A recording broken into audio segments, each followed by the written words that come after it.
If you can't measure it, then you can't improve it. These are the words of the renowned management consultant, Peter Drucker. Osarome here. Today, we'll be continuing our series on building and managing profitable teams.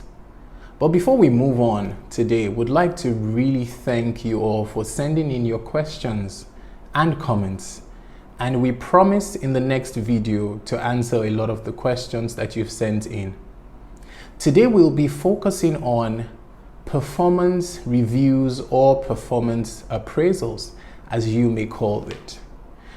We're going to be looking at why we need to have performance reviews or appraisals and who should be appraised on the team. Once we have established and answered these two questions, then we will be discussing what happens or what should happen next after you have appraised or reviewed the performance of your team members. What is performance appraisal or performance reviews?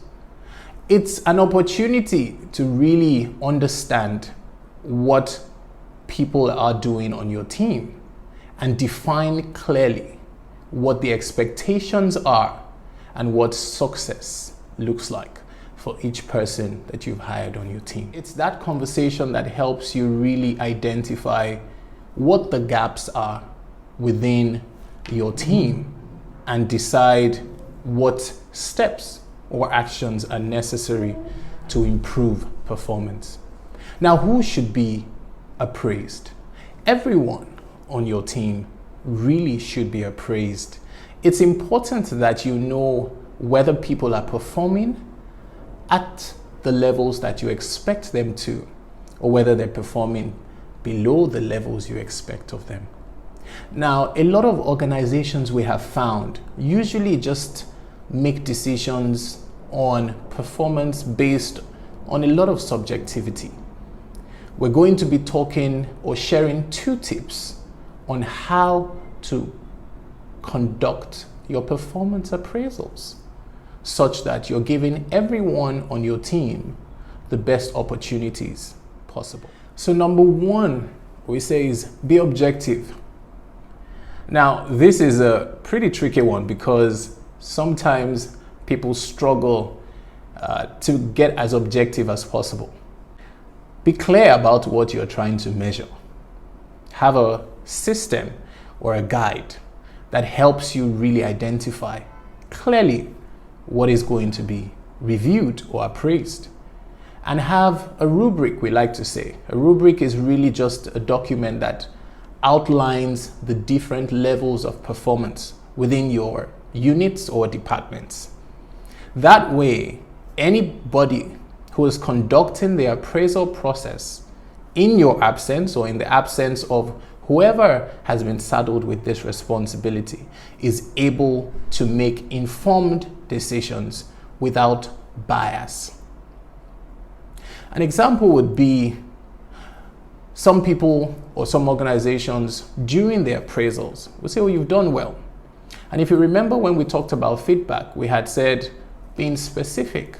So some organizations operate an appraisal system where they sit across with a team member and they're full of praises. So you've done well, you've done great things, and we think. So every time you find that you're saying things like we think or we believe, how do you measure the thought? What has informed that thought or that belief? Is it something that is clearly defined on paper? Is there a framework that is clear to any reasonable person that helps them decide what happens after that appraisal? Number 2, be supportive. A lot of times people leave appraisal sessions or review sessions feeling deflated, feeling like they want to leave, feeling like they can't find the will or the strength to actually do better. And so your appraisal really should be an opportunity to help that person on your team identify the gaps that exist, if any, and you should work through that conversation with your team member, helping to find improvement areas and how you could come in either as an individual or as an organization, in supporting that person and helping them improve. Remember, we said at the beginning that if you can't measure it, you can't improve it. So if we've said be objective as the first point, then be supportive, because now you've been able to measure. Now you've identified the gaps, so you can improve it. But remember that being supportive is super important to the appraisal process, because it determines what happens next between that appraisal session you've had and the next one. Usually, some people find that they have the same results every time there's an appraisal. That means that there's a gap somewhere. It means that the organization or the people saddled with the responsibility to support may not be supporting as much.